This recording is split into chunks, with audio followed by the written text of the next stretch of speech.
किसी गांव में एक किसान रहता था। उसके 4 पुत्र थे। किसान बहुत ही मेहनती था। यही कारण था कि उसके सभी पुत्र भी अपने हर काम को पूरी मेहनत और ईमानदारी से किया करते थे। लेकिन परेशानी ये थी कि किसान के सभी पुत्रों की आपस में बिल्कुल भी नहीं बनती थी। वो सभी छोटी छोटी बात पर आपस में लड़ते झगड़ते रहते थे। अपने पुत्रों के इस झगड़े को लेकर किसान बहुत परेशान रहता था। किसान ने कई बार अपने पुत्रों को इस बात के लिए समझाने का प्रयास किया, लेकिन उसकी बातों का चारों भाइयों पर कोई असर नहीं होता था। धीरे धीरे किसान बूढ़ा हो चला, लेकिन उसके पुत्रों के आपसी झगड़ों का सिलसिला खत्म होने का नाम ही नहीं ले रहा था। ऐसे में एक दिन किसान ने एक तरकीब निकाली और पुत्रों के झगड़े की इस आदत को दूर करने का मन बनाया। उसने अपने सभी पुत्रों को आवाज लगाए और अपने पास बुलाया। किसान की आवाज सुनते ही सभी पुत्र अपने पिता के पास पहुंच गए। उन्हें समझ नहीं आ रहा था कि उनके पिता ने उन सभी को एक साथ क्यों बुलाया है। सभी ने पिता से उन्हें बुलाने का कारण पूछा। किसान बोला, आज मैं तुम सभी को एक काम देने जा रहा हूँ। मैं देखना चाहता हूँ कि तुम में से कौन ऐसा है जो इस काम को बखूबी कर सकता है। सभी पुत्रों ने एक सुर में कहा, पिताजी आप जो काम देना चाहते हैं दीजिए, हम उसे पूरी मेहनत और ईमानदारी से करेंगे। बच्चों के मुंह से यह बात सुनकर किसान ने अपने बड़े बेटे से कहा, जाओ और बाहर से कुछ लकड़ियां उठाकर लाओ। किसान ने अपने दूसरे बेटे से एक रस्सी लाने को कहा। पिता के बोलते ही बड़ा बेटा लकड़ियां लाने चला गया और दूसरा बेटा रस्सी लाने के लिए बाहर की ओर दौड़ा।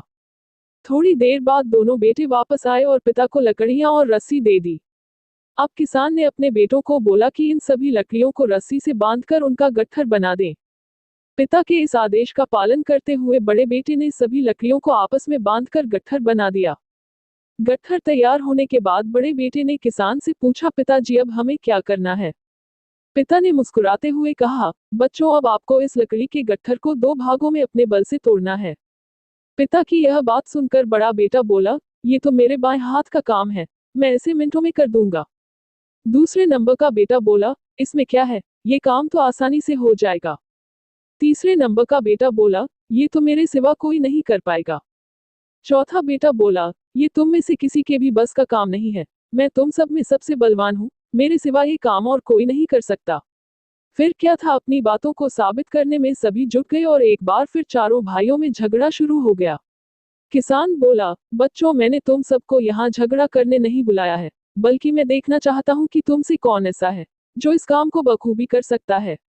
इसलिए झगड़ा बंद करो और लकड़ी के इस गट्ठर को तोड़कर दिखाओ। सभी को इस काम के लिए बारी बारी मौका दिया जाएगा। ये कहते हुए किसान ने सबसे पहले लकड़ी के गट्ठर को अपने सबसे बड़े बेटे के हाथ में थमा दिया। बड़े बेटे ने गट्ठर को तोड़ने का बहुत प्रयास किया, लेकिन उसे तोड़ पाने में असफल रहा।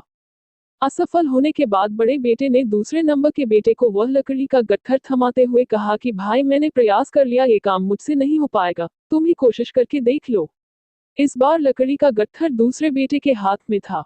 उसने भी उस गट्ठर को तोड़ने के लिए एड़ी चोटी का जोर लगा दिया, लेकिन लकड़ी का गट्ठर नहीं टूटा। असफल होने के बाद उसने लकड़ी के गट्ठर को तीसरे नंबर के बेटे को दे दिया और कहा, ये काम बहुत कठिन है, तुम भी कोशिश कर लो। इस बार तीसरे नंबर के बेटे ने भी अपनी पूरी ताकत लगा दी, लेकिन लकड़ी का गट्ठर बहुत मोटा था। इस कारण अधिक बल लगाने पर भी वह उसे तोड़ नहीं पा रहा था।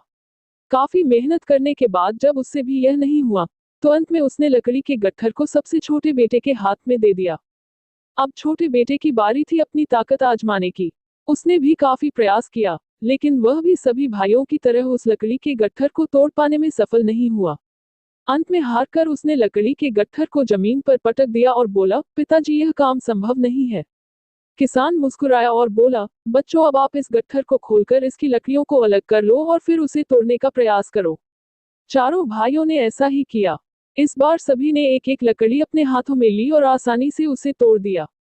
किसान बोला, बच्चों आप चारों भी इन्हीं लकड़ियों के समान हो। जब तक इन लकड़ियों की तरह साथ रहोगे, तब तक कोई भी तुम्हें किसी तरह का नुकसान नहीं पहुंचा पाएगा, लेकिन अगर तुम लोग लड़ते झगड़ते रहोगे, तो इन अकेली लकड़ियों की तरह आसानी से टूट जाओगे। किसान की यह बात सुनकर अब सभी बच्चों को समझ आ गया था कि पिता उन्हें क्या समझाना चाहते हैं। सभी पुत्रों ने अपनी गलतियों के लिए क्षमा मांगी और वादा किया कि जीवन में फिर दोबारा कभी वे आपस में नहीं झगड़ेंगे। एकता में बल कहानी से सीख। एकता में बल कहानी हमें बताती है कि एकता ही सबसे बड़ी ताकत है।